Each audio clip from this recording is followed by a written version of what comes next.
ஆண்டவரும் அருமை இரட்சகராகிய இயேசு கிறிஸ்துவின் நாமத்தினால் உங்கள் யாவருக்கும் நாங்கள் அன்போடு கூட வாழ்த்துகிறோம், உங்களை வரவேற்கின்றோம். தேவனுடைய பெரிதான கிருபையால் சுவிசேஷம் என்ற இன்னொரு பகுதியில் உங்களை சந்திப்பதிலே நாங்கள் மிகவும் மகிழ்ச்சி அடைக்கிறோம். கடந்த நாட்கள் எல்லாம் காத்து ஆண்டவர் தொடர்ந்து நம்மை நடத்தி கொண்டு வருகிறார். தொடர்ச்சியாக வேதத்தை தியானிப்பதற்கு ஆண்டவர் நமக்கு உதவி செய்கிறார். அதுவும் ஊழியர்களோடு கூட இணைந்து நாம் தியானிக்கும் போது அநேக காரியங்களை தொடர்ச்சியாக இன்னும் அதிகமாய் கற்றுக்கொள்ளவும் அவங்களுக்கு வரக்கூடிய வெளிப்பாடுகளையும் நம்மோடு கூட பகிர்ந்து கொள்ளும் போது அவைகள் எல்லாம் நம்மை பலப்படுத்துகிறதை நாம் தெளிவாய் அறிந்திருக்கிறோம். எனவே போன பகுதியில் மார்க் எழுதின சுவிசேஷம் 7ஆம் அதிகாரம் 24ஆம் வசனத்திலிருந்து 30ஆம் வசனம் வரை அந்த இடத்துல மத்தேயு கானானிய பெண் என்று சொல்லப்பட்ட அவளையும், இங்க மார்க் கிரேக்க பெண் என்று காண்பிக்கப்படுகிற அவளையே தான் நாம் அதை குறித்து நாம் தியானித்தோம். ஆனால் தற்போது 31ஆம் வசனத்திலிருந்து 37ஆம் வசனம் வரை இந்த இடத்துல ஒரு செவிட்டு ஆவியும் ஊமையையும் ஆண்டவர் சுகமாக்கினதாக இந்த இடத்தில் ரொம்ப தெளிவாக சொல்லப்பட்டிருக்கிறது. இந்த காரியத்தை குறித்து இந்த நிகழ்ச்சியில் நாம் தியானிக்க போகிறோம். தேவனால் பயன்படுத்தப்படுகிற தேவனுடைய திருச்சபையை நடத்துகிற தேவனுடைய ஊழியர்கள் நம்மத்தில் வந்து இந்த பகுதியை நம்மோடு கூட பகிர்ந்து கொண்டிருக்கிறார்கள். அவர் தொடர்ந்து பகிர்ந்து கொள்ள போகிறார்கள். எனவே இந்த பகுதியில் உள்ள காரியங்கள் நமக்கு துல்லியமாய் அறிவிக்கப்பட போகிறது. முதலாவது நம்ம மத்தியில் ரெவரண்ட் ஜான் பீட்டர் ராய் அவர்கள் தொடர்பு கொள்வார். ஆண்டவரின் நாமத்திற்கு மகிமை உண்டாகட்டும். 7ஆம் அதிகாரத்தில் மொத்தம் 37 வசனங்கள் இருக்கிறது. இதுல எப்பவுமே ஒரு காரியத்தின் துவக்கம் நல்லா இருக்கலாம், முடிவு ஒரு மாதிரி போயிடும். ஆனால் சில நேரத்துல துவக்கம் குழப்பமா இருக்கும், முடிவு ஆச்சரியமா மாறும். இந்த அதிகாரத்தின் துவக்கம் ஒரு குறிப்பிட்ட இடத்திலிருந்து ஒரு கூட்டம் வந்து குழப்பம் பண்ற வார்த்தைகளை பேசினாங்க, குழப்பம். ஆனா இந்த அதிகாரத்தில் முடிவு பார்க்கும்போது பல இடங்களிலிருந்து வந்த ஜனங்கள் வந்து கர்த்தருக்கு மகிமை செலுத்தி ஆச்சரியமா மாறிடுச்சு, ஆச்சரியமா. அப்போ இதற்கிடையில நடந்த சம்பவம் குறிப்பா 3 காரியம்தான். இந்த 7ஆம் அதிகாரத்துல 3 காரியம்: சுத்திகரிக்கப்பட்ட வாழ்க்கை, சுத்திகரிப்புக்குரிய போதனை, இரண்டாவது அனைவருக்கும் ஆண்டவர் போதுமானவர். ஆண்டவர் இயேசு கிறிஸ்து யார், எப்படிப்பட்டவர்கள், தம்மிடத்தில் யார் வந்தாலும் புறம்பே தள்ளாதவர். மூன்றாவது ஒரு காரியம், சொந்த ஜனங்களோ வெளி ஜனங்களோ அவர்களுக்கு அற்புதம் செய்யாமல் விடுவது இல்லை. 31ஆம் வசனம், மார்க் 7:31. மறுபடியும் அவர் தீரு சீதோன் பட்டணங்களின் எல்லைகளை விட்டு புறப்பட்டு தெக்கப்போலியின் எல்லைகளின் வழியாய் கலிலேயா கடல் அருகே வந்தார். நீங்க இதுக்கு முன்ன படிக்கும்போது அங்க என்ன நடந்தது தெரியுமா? ஒரு வீட்டுக்குள் வந்தார், கேட்ட கேள்விகளுக்கு பதில் கொடுத்தார். 17ஆம் வசனம். அந்த ஜனங்களை விட்டு, இப்படி கேள்வி கேட்ட மக்களை விட்டு பிரிஞ்சிட்டு, சில நேரத்துல பிரச்சனை வருதுன்னா முடிச்சுக்கிட்டு தூரம் வந்துடணும், அங்கேயே இருந்துக்கிட்டு குழப்பம் பண்ணக்கூடாது. துஷ்டரை கண்டால் தூர விலகிடணும். ஆனா ஆண்டவர் அந்த குழப்பம் பண்ற நபர்களுக்கு தெளிவை உண்டாக்கிட்டு அடுத்த கட்டம், ஏன்னா அவர் போக வேண்டிய தூரம், நாளெல்லாம் உட்கார்ந்துக்கிட்டு நேரத்தை வேஸ்ட் பண்ணல, புறப்பட்டு வெளியிலே வந்தார். திரும்ப அவருக்கு தெளிவா அடுத்த பதில் சொல்லி வெளியில வந்தார். ஆனா இந்த இடத்துல வீட்டுக்குள் வந்தவர் இப்ப வீட்டை விட்டு ரோடு வழியாக வேறு விரிவான இடத்துக்கு, கடற்கரைக்கு வருகிறார். ஆனா இதுதான் அவருடைய ஹெட் குவார்டர். எங்க போனாலும் ஆண்டவர் அந்த இடத்துக்கு தான் வருவார். அங்க வருகிறார். வந்த பிறகு என்ன நடக்குது பாருங்க. அங்கே கொன்னை வாயுடைய ஒரு செவிடனை அவரிடத்தில் கொண்டு வந்து அவர் தமது கையை அவன் மேல் வைக்கும்படி வேண்டி கொண்டார்கள். என்ன விஷயம்னா, ஒருவர் பிரச்சனையோடு இருந்தால் பிரச்சனையை தீர்க்கிற ஒருவரிடத்திற்கு போக வேண்டும். பொதுவா சிலர் வந்து ஒரு மருத்துவர்கிட்ட போகிறதுக்கு எந்த டாக்டர் கிட்ட போகணும், எந்த இடத்துக்கு போகணும்னு தெரியாம குழப்பத்தோட இருப்பாங்க. அந்த நேரத்துல ஏற்கனவே தெளிவடைந்த ஒருவர் தான் அவர்களுக்கு வழிகாட்டி ஒரு இடத்துக்கு கொண்டு போக முடியும். அப்ப இங்க ஒருத்தவங்க என்ன செய்யறாங்க, ஒருவனை யார்கிட்ட கொண்டு வராங்க, ஆண்டவராகிய இயேசுவினிடத்தில் கொண்டு வராங்க. சரி, அவனுடைய பிரச்சனை என்ன? அவனுடைய பிரச்சனை என்ன அப்படின்னா, 2 பிரச்சனை அவனுக்கு இருக்கு. 2 பிரச்சனை. ஒன்னு கொன்னைவாய், 2வது செவிடன். கொன்னைவாய்னா என்ன? திக்கி திக்கி பேசுவது. நாக்கு சரியில்லை, பேச விரும்புறா, ஆனா அந்த பேச்சில நாவிலே தெளிவான வார்த்தை வரவில்லை. அப்ப அவன் பேசுறது மற்றவங்களுக்கு புரியல. தான் பேசிக்கொள்ளுகிறான், அவனுக்கு ஒருவேளை புரியும், கேட்கிறவர்களுக்கு புரியவில்லை. கொன்னைவாய் என்பது திக்குவாய், திக்கி திக்கி திக்கி பேசுறது. நல்லா பேசுறாலே சிலருக்கு புரியல. அப்புறம் அப்படி பேசுனா என்னத்த புரிய போகுது? இது அவனுக்கு ரொம்ப, ஒருவேளை அவனுக்கு புரிஞ்சுதோ என்னவோ, அவங்க குடும்பத்தில் உள்ளவங்களுக்கு பிரச்சனையா இருந்திருக்கும். என் பிள்ளை என்ன அப்படி இருக்கான்னு. ஆனா அதே நேரத்தில் அவனுடைய நண்பன் கூட இருக்கலாம், கூட பழகுனவங்க. சிறு பிள்ளைகள் பேச முயற்சி எடுக்கிறாங்களா, அந்த மாதிரி அது ஆரம்ப மடலை வரும்போது அப்படி பேசுறாங்க தெரியுங்களா? அவங்க பேசுறது என்னன்றது நமக்கு தெரியாது. குழந்தை பேசினா பரவாயில்ல, ஆமா ஆமா. ஆனா இவன் வளர்ந்தவன், வளர்ச்சி இல்லாத தன்மை உள்ளவன். அந்த 2வது தெளிவா சொல்லுது. அடுத்து அவன் யாரு? செவிடன். பேச்சும் இல்ல, காது கேட்கவும் இல்ல. அப்போ பாருங்க, பேசாம இருக்கிறதும் கஷ்டம்தான், தெளிவான பேச்சு கூட இல்ல. நம்ம பேசுறத கேட்கறதும் கஷ்டம். அப்போ ரொம்ப அது வேதனையான ஒரு சூழ்நிலை. இந்த நிலையில்தான் அங்க கூட நல்ல மனம் உள்ளவங்க ஒருத்தவங்க இருக்காங்க. ஐயா, சமுதாயத்துல எல்லாருமே கெட்டவங்க இல்ல. சமுதாயத்தில், நம்ம தேசத்துல, நம்ம பகுதிகளில் வாழ்கிறவங்க ரொம்ப மோசம் அவங்க அப்படின்னு சொல்லுவாங்க. எல்லாருமே மோசமானவங்க இல்லை, நல்ல இருதயம் உள்ளவர்கள் இருக்கிறாங்க. ஏன் மார்க் 2ஆம் அதிகாரத்துல ஒரு நல்ல மனம் உள்ள 4 பேர் ஒருத்தவனை தூக்கிட்டு வந்தாங்கல்ல. ஒருத்தவனை நடக்க முடியாம இருந்த திமிர்வாதம் உள்ளவனை அழைச்சிட்டு வந்தாங்க. அந்த செயல்களை நம்ம பார்த்துருக்கிறோமே. அப்ப இதை கேட்கும்போது நீங்க கூட நாமளும் என்ன செய்யணும்? நம்மால் இயன்ற உதவியை மற்றவர்களுக்கு செய்ய வேண்டும். சரி, என்னென்ன உதவி செய்யணுமோ இந்த இடத்துல என்ன உதவி செஞ்சிருக்காங்க? பேச்சு கற்றுக் கொடுக்க முடியல, ஒரு நல்ல டீச்சரா. இப்ப இன்னைக்கு கூட பாருங்களேன், சில மெசேஜ் கொடுக்கும்போது சில டிவியில பார்க்குறோம், புரியறதுக்கு நல்லா அந்த திறமையை வளர்ந்துருக்கு. சிலதை பார்க்கும்போது கையை அசைக்கிறாங்க அப்படின்றாங்க. அதை கவனிக்க ஆட்கள், அதை அந்த அளவுக்கு படிப்பெல்லாம் இருக்கு. அன்னைக்கு அது இல்லை. அப்போ இவனுக்கு ஏதாவது ஒரு உதவி செய்யணும், என்ன செய்யறது அப்படின்னு யோசிக்கும் போது திடீர்னு அவங்களுக்கு யோசிக்கிறாங்க, இயேசு என்ற ஒருவர் பல இடங்களில் போய் அற்புதங்களை செய்து கொண்டிருக்கிறார், அவரிடத்தில் போனால் பேச்சு தெளிவாக பேச முடியும், அந்த காது கேட்காத அந்த செவிட்டுத்தனம் மாறும். புரிந்தது? அப்ப உடனே அவங்களும் என்ன செய்யறாங்க? இதுக்கு முன்னாடி இந்த 15ஆம் அதிகாரத்துல கேட்டது போல மத்தேயு இந்த இடத்துல பெண் வேண்டிக் கொண்டால், அங்கே சீசர்கள் வேண்டிக் கொண்டார்கள். இங்கேயும் அந்த மற்றவர்கள், சீசர்கள் இல்லை, இவங்க மற்றவர்கள் வேண்டிக் கொண்டார்கள். என்ன வேண்டிக் கொள்றாங்க? நேரடியா சொல்றாங்க, வந்த பிறகு அவர் தமது கையை அவன் மேல் வைக்கும்படி வேண்டி. என்ன விசுவாசம் இல்லை, ஆனா அவங்களுடைய நம்பிக்கை பாருங்க. கையை வைத்தால் அற்புதம் நடக்கும். ஏன் தெரியுமா? அவர் கரத்தினால் எல்லாவற்றையும் உண்டாக்கின, மனிதனை கரத்தினால் உண்டாக்கினவர். மனிதனை மண்ணினாலே விட கரத்தினால் உண்டாக்கப்பட்டவனை சத்துருவானவன் அடக்கி வச்சிருக்கிறான், விடுதலை இல்லாமல் வச்சிருக்கிறான். அதனால அவங்க தன்னை அறியாம உங்க கைய வச்சிட்டா போதும், அவன் சுகம் அடைஞ்சிருவான் என்பதுதான். அப்புறம் அதன் பிறகு ஆண்டவர் செய்த செயல் என்ன என்பதை கீழே 33ஆம் வசனத்திற்கு கீழே பார்க்க போகிறோம். கர்த்தருடைய பிள்ளைகள் பேசுவாங்க.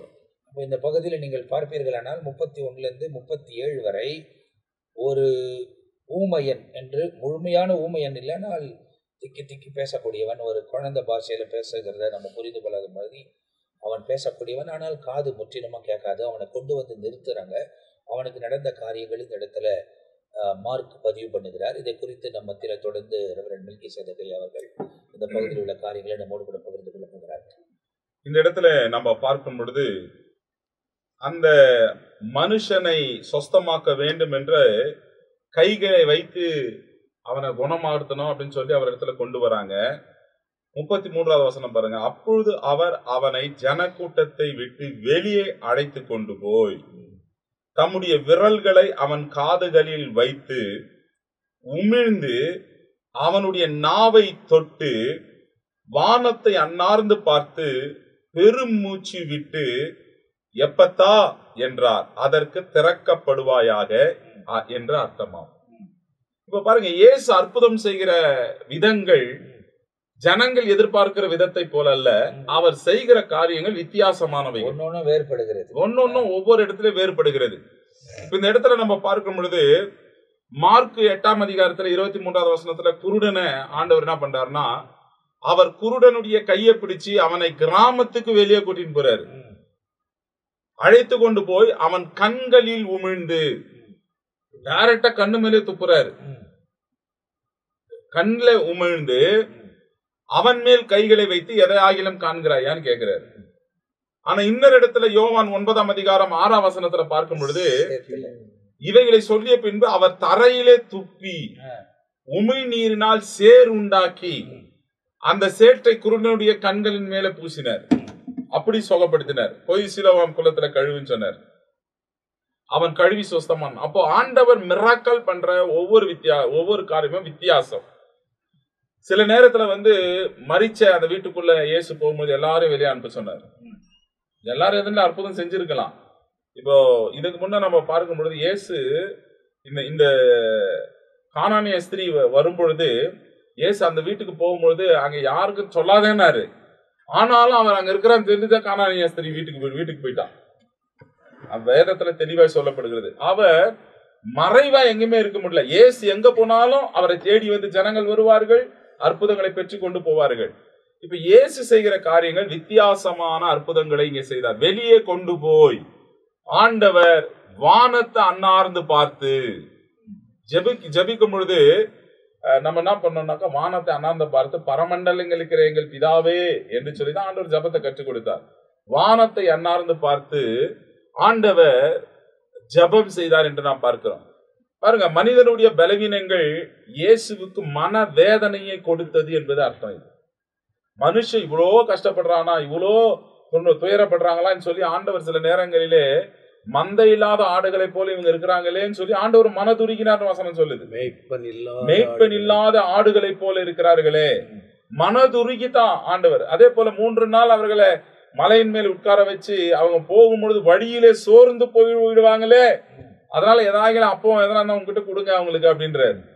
மனதுருக்கம் உள்ள நம்முடைய தேவன், மனம் இறங்குகிற தேவன். இப்ப இந்த பலவீனப்பட்டவனை கையை பிடிச்சு வெளியே கொண்டு ஆண்டவர் என்ன பண்றாரு, வானத்தை அன்னார்ந்து பார்த்து அவர் ஜெபம் பண்றாரு. இப்போ இந்த மத்தேயு 8ஆம் அதிகாரம் 10-17 வசனத்துல விதமா சொல்லுது, அவர் தாமே நம்முடைய பலவீனங்களை ஏற்றுக்கொண்டு நம்முடைய நோய்களை சுமந்தார் என்று ஏசாயா தீர்க்கதரிசினாலே உரைக்கப்பட்டது நிறைவேறும்படி இதெல்லாம் நடக்குது. ஆண்டவர் பலவீனங்களை ஏற்றுக்கொள்ள போகிறார் சிலுவையில். அதற்கு முன்பதாகவே அதை குறித்து ஆண்டவர் மனதுருகி அநேக காரியங்களை செய்கிறார். அதனால்தான் ரோமர் புஸ்தகம் 8ஆம் அதிகாரம் 26 வசனம், அந்தபடி ஆவியானவர் நமது பலவீனங்களில் நமக்கு உதவி செய்கிறார், நாம் ஏற்றபடி வேண்டிக் கொள்ள வேண்டியது என்னது என்று அறியாமல் இருக்கிறபடியாலே ஆவியானவர் தாமே வாக்கு கடங்காத பெருமூச்சுகளோடு நமக்காக வேண்டுதல் பண்றார். அப்ப இயேசு இந்த இடத்துல இங்க வரும் பொழுது வானத்தை அன்னார்ந்து பார்த்து பெருமூச்சு விடுறாரு. எப்போ ஒரு மனுஷன் பெருமூச்சு விடுவான்? அழுத்தம் அதிகமாகும் போது, பிரஷர் அதிகமா இருக்கும் பொழுது, ரொம்ப அழுத்தம்,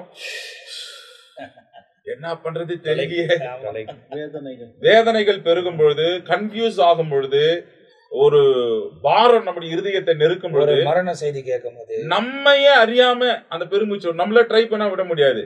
நம்மையே அறியாம ஒரு பாரம் நம்முடைய இருதயத்தை அழுத்தும் பொழுது, ஒரு முடிவில்லாத ஒரு சிந்தனை வரும் பொழுது, அப்பொழுதுதான் பெருமூச்சு வரும். இப்ப அந்த பெருமூச்சுகளோடு நமக்காக தேவன் விண்ணப்பம் செய்யறாரு. இப்ப இயேசு என்ன பண்றாரு, கையை பிடிச்சி வெளியே கூட்டிட்டு போயிட்டு பெருமூச்சு விடுறாரு. பெருமூச்சு விட்டுட்டு ஒரு வார்த்தை சொல்றாரு, எப்பத்தா எப்பத்தா என்று சொன்னால். இப்போ அந்த சிறு பெண்ணை எழுப்பும் போது ஆண்டவர் சொன்னார் தலித்தாகுமி அப்படின்னாரு. சில வார்த்தைகள் ஆண்டவர் கோடு வேர்டு மாதிரி சொல்றாரு, சிறு பெண்ணை எழுதுற. இப்ப எப்பத்தா அப்படின்னா திறக்கப்படுவாயாக. ஆண்டவர் செய்கிற அற்புதங்கள் வித்தியாசமானவைகள். அதற்கு திறக்கப்படுவாயா என்ற அர்த்தம். உடனே வசனம் சொல்லுது பாருங்க, அவனுடைய செவிகள் திறக்கப்பட்டு அவனுடைய நாவுகள் கட்டும் அவிழ்ந்தது, அவன் செவ்வையாய் பேசினான். திக்குவாயாய் இருந்தவன் இப்ப செவ்வையா பேசுறானா, தெளிவாய் பேசுகிறான், ரொம்ப தெளிவாக அவன் பேசுறான், காதும் கேக்குது. அதை ஒருவருக்கும் சொல்ல வேண்டாம் என்று அவர்களுக்கு கட்டளையிடுறாரு. அற்புதம் செஞ்சிட்டாரு, ஒருவருக்கும் சொல்ல வேண்டாம் என்று கட்ட ஆகிலும் எவ்வளவு அதிகமாய் அவர்களுக்கு கட்டளையிட்டாரோ அவ்வளவு அதிகமாய் அதை அவர்கள் பிரசித்தப்படுத்தினார்கள். சில நேரத்துல சில பேருக்கு வந்து இது யாருக்கும் சொல்லாதீங்க அப்படின்னு சொல்லிட்டீங்கனாலே, அதே சம்டைம்ஸ் வந்து சொல்லாம இருந்தாலே அவங்க சொல்ல மாட்டாங்க. ஆமா, அத கூப்பிட்டு இதை சொல்லாதீங்கன்னு சொல்லி அனுப்பிட்டீங்கன்னா சொல்ல வேண்டிய காரியத்தை நம்ம இந்த வார்த்தையை யூஸ் பண்ணா போதும் பரவிடும். சொல்லிடுவாங்க. எவ்வளவு அதிகமா ஆண்டவர் வந்து யாருக்கும் சொல்லாதீங்கன்னு சொன்னாரோ அவ்வளவு வேகமாய் அதை பிரசித்தப்படுத்தினார்கள் என்று நாம் பார்க்கிறோம். அப்போ இயேசு போன ஒவ்வொரு இடத்திலும், இயேசு செஞ்ச ஒவ்வொரு காரியங்களையும் சில இடத்துல வந்து ஆண்டவர் என்ன பண்ணாருன்னா, போய் ஆசாரனுக்கு காண்பி, மோசே காண்பி, மோசே கட்டளையிட்ட நியமங்களை காணிக்கை நீ செலுத்துன்னு சொன்னாரு. மார்க்கின் புத்தகம் 1ஆம் அதிகாரம் 44 ஆயினும் நீ போய் ஆசாரனுக்கு உன்னை காண்பித்து நீ சுத்தமானது நிமித்தம் மோசே கட்டளை ஆசாரியன் வந்து சர்டிஃபை பண்ணணும், மோசே சொன்ன காணிக்கை கொடுக்கணும். இன்னைக்கு சபையில அற்புதம் நடந்துச்சு, அதிசயம் நடந்துச்சு, நீ காணிக்கை சொல்லிட்டு சாட்சி சொல்லிட்டு காணிக்கை கொடுக்காத போயிடுறாங்க. ஆக்சுவலா என்ன செய்யணும் அப்படின்னா, கர்த்தர் செஞ்ச நன்மைக்கு நன்றியாய் காணிக்கை செலுத்த வேண்டும். இதை வந்து மோசே பிரமாணமாக சொல்லி இருக்கிறார். குஷ்டரோகிகள் 10 பேர் சுகமான, ஒருத்தன் வந்து மறுபடியும் நன்றி சொல்லிட்டு போனான். மற்ற ஆண்டவர் கேட்ட மற்ற 9 பேர் எங்கே? அப்ப நன்றி உள்ள இருதயத்தை ஆண்டவர் எதிர்பார்க்கிறார். மோசே சொன்ன கட்டளையிட்டாவே நீ போய் செய்வாயாக, போய் தகன பலியாக பலி செலுத்த வேண்டும், அதற்கான பிராயச்சித்தை செலுத்த வேண்டும். இப்ப இந்த இடத்துல ஆண்டவர் நீ ஒருவருக்கும் சொல்லாதேன்றாரு. எவ்வளவு சொல்லாதனாரோ அவ்வளவு பிரசித்தமாய் அது போனதான். இந்த பகுதியில் உள்ள காரியங்கள் நமக்கு ரொம்ப துல்லியமாய் விளக்கப்படுகிறது. இதை குறித்து இன்னும் சில காரியங்களை நம் மத்தியில பிஷப் ரெவரண்ட் பெனியஸை அவர்கள் பகிர்ந்து கொள்ள போகிறார்கள். இந்த பகுதியின் மூலமாய் நாம் கற்றுக்கொள்ள வேண்டிய பாடம் என்ன என்று கேட்டால், அவர் அவனை ஜனக்கூட்டத்தை விட்டு தனியே அழைத்து கொண்டு போய் எல்லாரும் பார்க்கிற மாதிரி பல அற்புதங்களை செய்திருக்கிறார். ஆனா அவர் செய்த அற்புதங்கள் ஒவ்வொன்றும் ஒவ்வொரு வித்தியாசமா இருக்கு. அருமையான மெல்கி ஐயா சொன்னது போல, ஒரு குருடனுக்கு சுகத்தை கொடுக்கும்போது தனியா அழைச்சிட்டு போயிட்டார். ஊமையும் செவிடுமாய் இருக்கிறவன் இவனை தனியா அழைச்சிட்டு போயிட்டாரு. தனியா அழைச்சிட்டு போறதுலயும் ஒரு ரகசியம் இருக்கு. ஏன் அப்படின்னு கேட்டா, இவங்கிட்ட பேசினாலும் காதுல கேட்காது, இவங்கிட்ட கேள்வி கேட்டாலும் இவனால பதில் சொல்ல முடியாது, துப்புனாலும் தெரியாது. இப்ப வெளியே கொண்டு போயிட்டு ஐயா சொன்னாரு, பாரம் அதிகமா இருக்கும்போது பெருமூச்சு. ஆனா என்னுடைய அனுபவமும் சில இடங்களை பார்க்கும்போது சந்தோஷம் அதிகமானாலும் பெருமூச்சு வருது. ஏதோ ஒரு காரியத்தை சாதிச்சிட்டோம் அப்படின்னா, அப்பா இன்னைக்கு எனக்கு பெரிய சந்தோஷம், அப்போ என்ன செய்யுது? பெருமூச்சு. ஆனா ஆண்டவர் இங்க பெருமூச்சு விட்டுருக்காரு அப்படின்னு சொன்னா, நான் விசுவாசிக்கிறேன் இவனுக்கு ஒரு விடுதலை கிடைக்க போகுது. இந்த ஒரு சந்தோஷத்தோடு கூட என்ன பண்ணிருக்கலாம், பெருமூச்சு விட்டு இருக்கலாம். ஆனா அவர் பெருமூச்சு விட்டு திறக்கப்படுவாயாக என்று சொல்லியிருக்காரு என்று சொன்னால், அடைக்கப்பட்ட எல்லாம் திறக்கப்படுகிறது. அடைக்கப்பட்ட காது, பேச முடியாமல் அடைக்கப்பட்டிருக்க வாய் திறக்கப்படுவாயாக கட்டளையிட்டார். கட்டளையிட்ட உடனே அற்புதம் நடந்தது. உண்மை என்று சொன்னால், இன்றைக்கு நம்முடைய வாழ்க்கையில் எவைகளெல்லாம் அடைக்கப்பட்டிருக்கிறதோ, திறக்கப்படாதபடிக்கு இருக்கிற அடைக்கப்பட்ட வாசல்களை எல்லாம் தேவன் திறப்பார். இதுதான் நம்முடைய விசுவாசமாய் இருக்க வேண்டும். திறக்கப்படுவாயாக என்று அவர் சொன்ன உடனே திறக்கப்பட்டது என்று சொல்லி வசனத்திலே வாசிக்கின்றோம். அது மட்டுமல்லாப்படிக்கு உடனே அவருடைய செவிகள் திறக்கப்பட்டு, அதன் பிறகு அவருடைய நாவுகளின் கட்டு அவிழ்ந்தது. ஒன்று திறக்கப்பட்டது, இரண்டாவது அவிழ்க்கப்பட்டது. அருமையான கர்த்தருடைய பிள்ளைகளே, கட்டுகள் அவிழ்க்கப்படும், அடைக்கப்பட்டவைகள் திறக்கப்படும். நம்முடைய வாழ்க்கையில கர்த்தர் அதை செய்ய உண்மையுள்ளவராயிருக்கிறார். கடைசி வசனம் என்ன சொல்லப்பட்டிருக்கிறது? எல்லாவற்றையும் நன்றாய் செய்தார் அப்படின்னு வசனம் இருக்கு. இனி நம்முடைய வாழ்க்கையில நாம விசுவாசிக்க வேண்டியது என்னன்னு கேட்டா, இனி நம்முடைய வாழ்க்கையில எல்லாவற்றையும் அவர் நன்றாய் செய்வார் அப்படின்ற ஒரு விசுவாசம் நமக்குள்ள வேணும். என்னன்னு கேட்டா எல்லாவற்றையும் நன்றாய் செய்தார். அப்போ நம்முடைய வாழ்க்கையில் எதையுமே கர்த்தர் தவறா செய்யவே மாட்டாரு. எல்லாவற்றையும் நன்றாய் செய்கிறவர் என்ற ஒரு விசுவாசம் நமக்குள்ளே தேவைப்படுகிறது. அடுத்து செவிடர்கள் கேட்டார்கள், ஊமையர் பேசவும் பண்ணினார் என்று சொல்லி மென்மேலும் ஆச்சரியப்பட்டார்கள். இன்றைக்கு நீங்கள் விசுவாசிப்பீர்கள் என்று சொன்னால் அடைக்கப்பட்ட எல்லாம் திறக்கப்படும். அதே நேரத்தில் உங்களுடைய வாழ்க்கையிலே ஆச்சரியமான சம்பவங்கள் நடக்கும். கர்த்தர் நம்மை ஆசீர்வதிப்பார். ஏற்கனவே இந்த அதிகாரத்தின் துவக்கத்துல என்ன சொன்னாங்க? குற்றப்படுத்தும்படி வந்தாங்க, அதனால அவங்களுக்கு பதில் கிடைக்குது. ஆண்டவர் சொல்லல, அவங்களே பாக்குறாங்க, இவங்க பதில் சொல்றாங்க. ஏன்னா இப்ப இவங்க போயிருக்க மாட்டாங்க, அங்கேயே தான் சுத்திக்கிட்டு இருப்பாங்க. இந்த கூட்டம், குற்றம் கண்டுபிடிக்கிற கூட்டம் அப்படியே ரவுண்ட் அடிச்சுக்கிட்டு இருப்பாங்க. இப்ப இவங்க அறிக்கை பண்றாங்க, ஏப்பா அப்படி குற்றப்படுத்தினீங்கள, அவர் நல்லதுதான் செய்தா இருப்பாரு. ஆச்சரியம் ஒரு கருத்து. அப்போ இந்த பகுதியில குறித்து விலாவரியா கடைசியா நம்மத்தில கண்ட்ரோல் பண்ண நம்மத்தில ரெவரண்ட் ஜெயக்குமார் அவர்கள் பகிர்ந்து கொள்ள போகிறார்கள். அவங்க முடித்த உடனே நாம் இந்த பகுதியை முடிக்க போகிறோம். கர்த்தருடைய நாமம் மகிமைப்படுவதாக. தேவதாசர்கள் தெளிவான காரியங்களை மார்க்கின் புத்தகம் 7ஆம் அதிகாரத்துல 31 37 வரை ஆண்டவராகிய இயேசு கிறிஸ்து செய்த அற்புதத்தை குறித்து தெளிவாக நம்மிடத்தில் எடுத்து உரைத்தார்கள். அதே அதிகாரத்தில் நாம் பார்க்கும் பொழுது இயேசு தீரு சீதோன் பட்டணத்தில் இருக்கும் பொழுது செய்த அற்புதத்துக்கு அடுத்தபடியாக இப்ப இவர் எங்க வர்றாருன்னு சொன்னாக்கா, தீரு சீதோன் பட்டணங்களின் எல்லைகளை விட்டு புறப்பட்டு தெக்கப்போலியின் எல்லையில் வழியாய் கலிலேயா கடல் அருகே வந்தார். அப்போ அந்த கலிலேயா கடல் அருகிலே வந்த பொழுது ஒரு மனுஷனை கூப்பிட்டு வராங்க. அவன் யாருன்னு சொன்னாக்கா, அவன் திக்குவாய், தெளிவாக பேசக்கூடிய தன்மை இல்லாதவன். ரெண்டாவது ஒரு காது கேட்காத ஒரு செவிடன். அவன் ஒரே மனுஷன் தான்.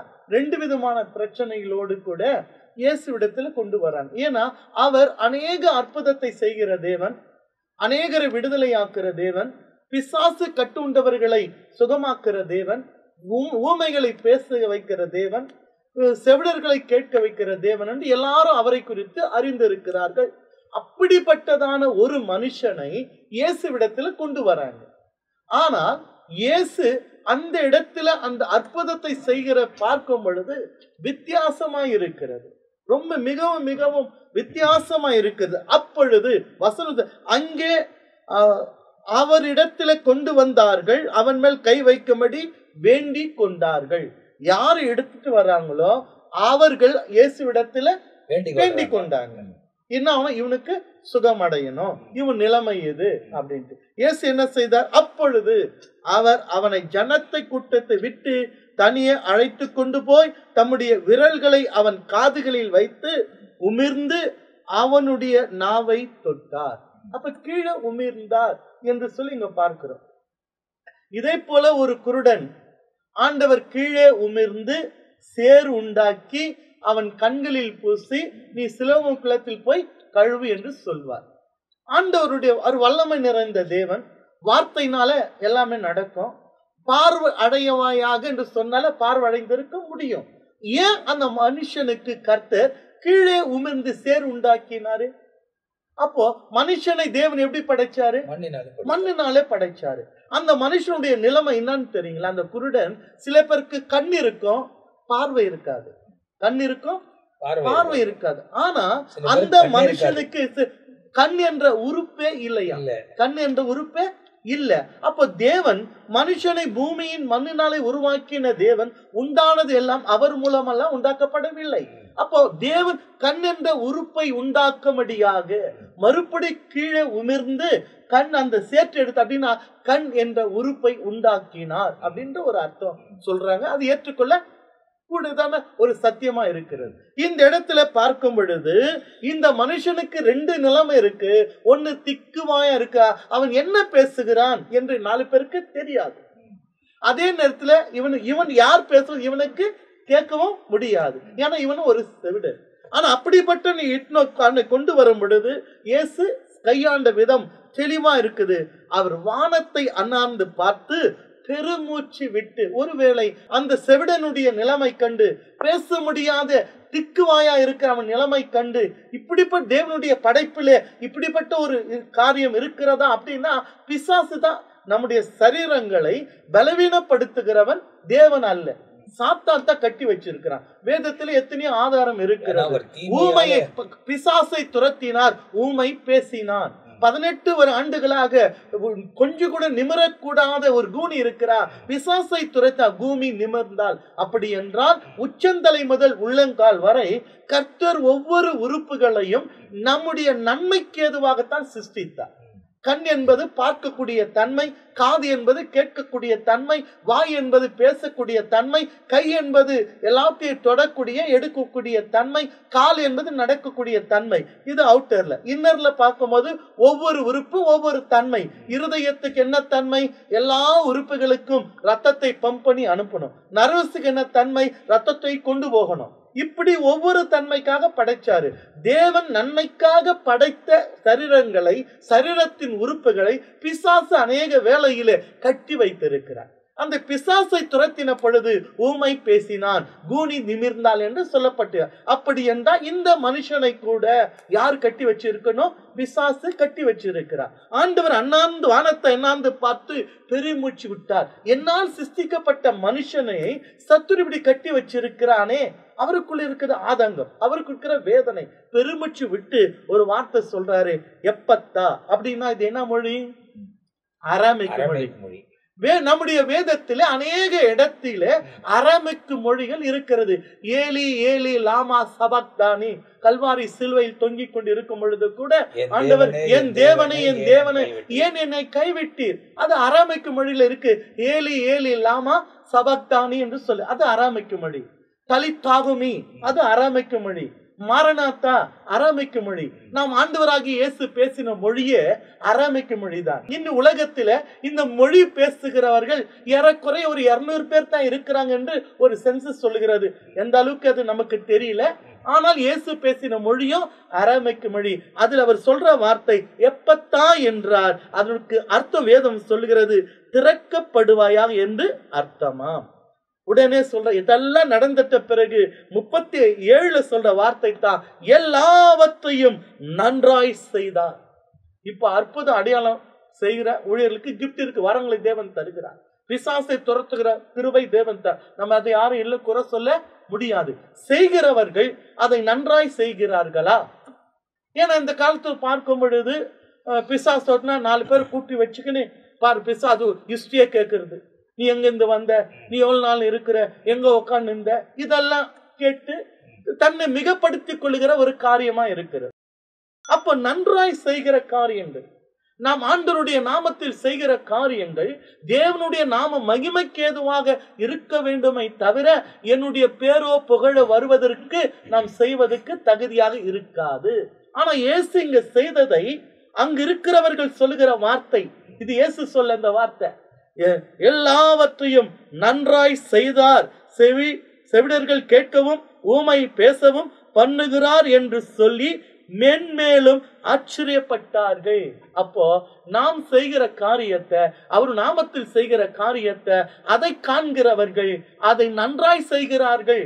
சில பேர் செய்கிற காரியத்தை பார்த்தினாக்கா, இந்த பிசாசு விட்டு ஓட்டு பார்க்கும் போறோம், ரொம்ப 4 பேர் 10 அருவருக்கிற மாதிரி செய்வாங்க. ஒரு பெரிய பிரம்பு எடுத்துட்டு இருந்து பல மடிக்க அடிப்பாங்க. இதெல்லாம் நன்றாய் செய்கிற காரியம் அல்ல. ஏன்ப்பா இப்படி அடிக்கிறீங்க அப்படின்னா பிறர் பார்த்து நம்மை கேலி பரியாசம் செய்கிற காரியத்தை எல்லாம் நாம் செய்யக்கூடாதுக்கு வேதத்துல எந்த ஆதாரம் கிடையாது. இப்படி அது போல பல காரியத்தை நம்ம செய்யறத பாக்குறோம். சில பேர் எங்க வலிக்குதோ அங்க ஏறி எட்டி ஒதைக்கிறது, ஏறி நிக்கிறதெல்லாம் பாக்குறோம். இதெல்லாம் நன்றாய் செய்கிற காரியம் அல்ல.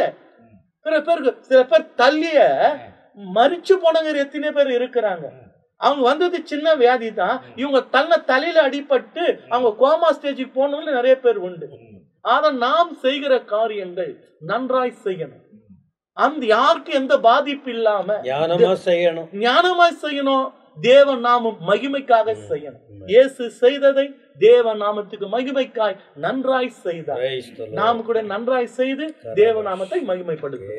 இந்த இடத்துல 31 37 வரை இயேசு பேச முடியாது இருந்த ஒருவனை, செவிடனா இருந்த ஒருவனை சுகமாக்குகிறதை மார்க் எழுதுகிறார். அந்த இடத்துல மத்திய எழுதுகிறார், அந்த இடத்துல மார்க் எழுதுகிறார். ஆனால் எழுதும்போது அந்த இடத்துல அவர் துப்பினார். அவர் எங்க துப்பினார் என்றது இங்க சொல்லப்படலை. ஆனால் துப்பின பிறகு அவர் கரத்தை எடுத்து அவன் நாக்கின் மேல் வைத்தார்.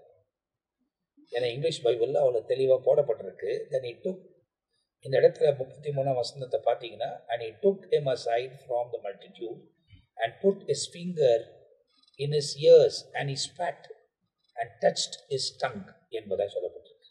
அவன் நாக்க தொட்டார். then looked up to heaven, he signed அப்படின்னு இருக்கு. பரலோகத்தில் பார்த்து அவனுக்கு ஒரு சைகையை காமிச்சாராம். he signed and said to him, Ephphatha, that is, be opened. அவன் லாங்குவேஜில் எப்படி பேசி ஓப்பன் பண்ணு வாய் அப்படின்னு சொல்ல முடியுமோ அந்த மாதிரி பேசும்போது அவன் பேச ஆரம்பித்தான் என்பதாக இந்த இடத்துல ரொம்ப தெளிவாய் பதிவிடப்பட்டிருக்கிறது. அந்த இயேசு அவனை சுகமாக்கினது உண்மை. அதுக்கு தான் அந்த பதவி இந்த இடத்துல நமக்கு மார்க்கும் தெளிவாக எழுதுகிறார். எனவே இந்த பகுதியை பார்த்து கொண்டிருக்கிற நீங்களும் அவரை நம்புங்கள். அவர் எப்படிப்பட்ட சூழ்நிலையும் மாற்ற சர்வ வல்லமை உள்ளவர். அவரால் இந்த உலகத்தில் முடியாத காரியங்கள் ஒன்றும் இல்லை. அவங்க விசுவாசத்தின்படி வந்தாங்க. அவரிடத்துல அற்புதங்களை தட்டி சென்றார்கள் என்று சொல்ல முடியும். ஏன்னா யாரெல்லாம் நம்பிக்கையோடு வந்தாங்களோ எல்லாரும் ஏமாத்தாதபடி அவர் அற்புதம் செய்தார். இன்றைக்கு மனுஷர்களை கண்டு நீங்கள் ஏமாந்து போயிருக்கலாம், ஆண்டவரை கண்டு வந்து ஏமாந்து போகவே மாட்டீங்க. உங்க நம்பிக்கை முழுமையாய் அவர் மேலே இருந்தா இயேசு உங்களுக்கு இப்போதும் அற்புதம் செய்வார். எனவே நீங்கள் அவரை பின்பற்றுங்கள், ஒப்பு கொடுங்கள். ஆண்டவர் உங்க வாழ்க்கையில மேன்மையான காரியங்கள் செய்வார். தொடர்ந்து இந்த பகுதிகள் எல்லாம் தியானிப்பதற்கு கர்த்தர் தந்த கிருபைக்காக நான் கர்த்தரை ஸ்தோத்திரிக்கிறேன். ஊழியர்களும் தன் நேரங்கள் எல்லாம் ஒதுக்கி நம்ம மத்தியில் வந்திருக்கிறாங்க. அவங்களுக்கும் எல்லாருக்கும் என்னுடைய நன்றிகளை நான் தெரிவித்துக் கொள்கிறேன். நிச்சயமாய் உட்கார்ந்து பேசுவது நிறைய காரியங்கள் அறிந்து கொள்வதற்கு தேவன் உதவி செய்கிறார். ஒருவருக்கொருவர் வசனங்களை பகிர்ந்து கொள்வதிலும் ஆவியானவர் அவங்களுக்கு கொடுத்திருக்கிற கிருபையின்படி அவைகளை நம் மத்தியில வெளியே கொண்டு வருவதையும் நாம் பார்த்து கொண்டே இருக்கிறோம். எனவே தேவனோட இணைந்து வாழுங்க, வசனத்துக்கு செவி கொடுங்க, உபதேசத்தின்படி நடங்க. எக்கால சத்தம் ரொம்ப சீக்கிரம் கேட்குற மாதிரி தான் இருக்கு. அதுக்கப்புறமா நம்ம உயிரை எப்போ நம்ம விட்டு பிரியும் என்பது நமக்கு தெரியவும் தெரியாது. 2 சம்பவங்கள் எது நடந்தாலும் நாம் மத்திய ஆகாயத்தில் இருக்கக்கூடியவர்களாய் வாழ வேண்டுமானால் இந்த உபதேசங்களுக்கு செவி கொடுக்க வேண்டும். அதை ஒப்பு கொடுங்கள். ஆண்டவர் மேன்மையான காரியங்களை செய்வார். அடுத்த பகுதியில் சந்திக்கிற வரை நாங்கள் எல்லாரும் உங்கள்கிட்ட விடைபெறுகிறோம். கர்த்தர் உங்களை ஆசீர்வதிப்பாராக. ஆமென்.